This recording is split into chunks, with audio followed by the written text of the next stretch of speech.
Good morning! Mag-harvest na naman tayo ng ating mga itinanim na okra dito. Ayan. Mga amazing okra natin. Maganda ang kanilang binibigay ng mga bunga. Ayan.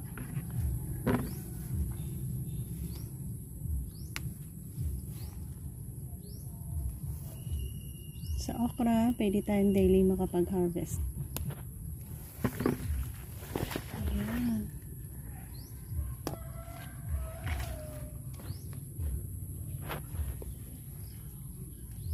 Medyo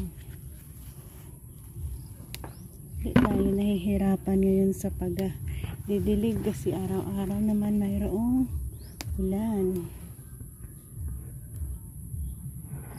Ito mga ilang beses na natin ito na harvestan yung area na yan na ito dito. Sa 2, 3, 4, 5, 6, 7, mga 7. Pero still continue pa rin tayo. Ito naman. Itong dami na oh. Ganito ang okra. 1, ayan, ito. 1, 2, 3, 4, 5, 6, 7, 8, 9, pang 10 harvest na natin ito. Diba?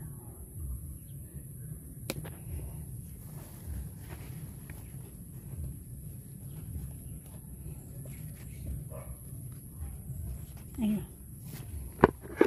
Tanggal. May mga iba na mahirap tanggalin. So, mayroon tayong cutter na dala. Iba naman na easy lang.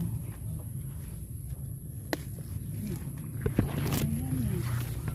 Easy lang na tinatanggal.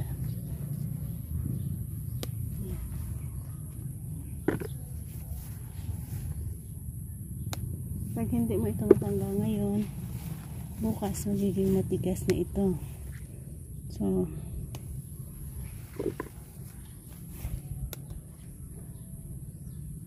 nabilis lang din naman. Ayun.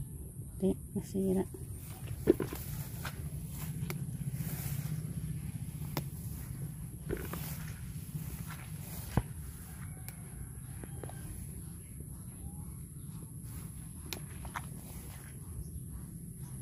Yan. Sa area na ito, ito yung kapuan natin na harvest.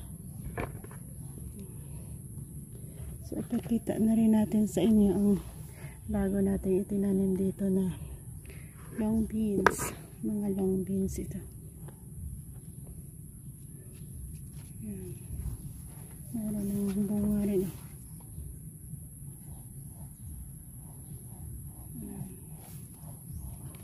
Long beans. Ito tayo sa kabila. Mas madami-dami yan dito. Ito din long beans. Oh, ang dami na pala dyan, oh.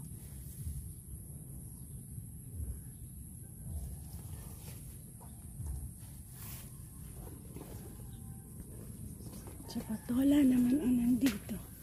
At dito, madami tayong makukuha na okra. Ayan.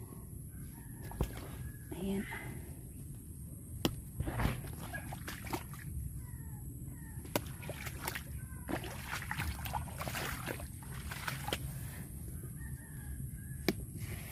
Ganda. Ang sarap ng tunog.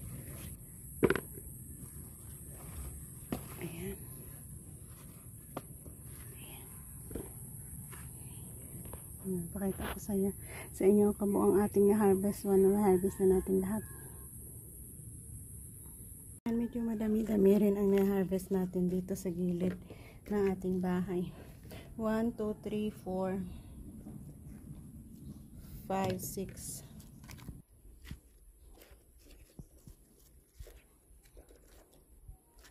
7, 8, 9, 10, 11, 12, 13, 14, 15, 16, 17, 18, 19, 20, 21, 22, 23, 24, 25, 26, 27, 28, 29, 30,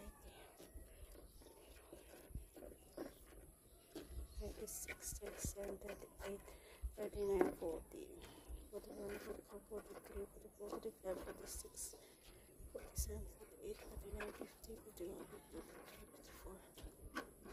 53, 54, 58 din pala yung na-harvest natin. So, ito yung mga bago nating na-harvest na mga gulay dito sa ating gilid ng bahay.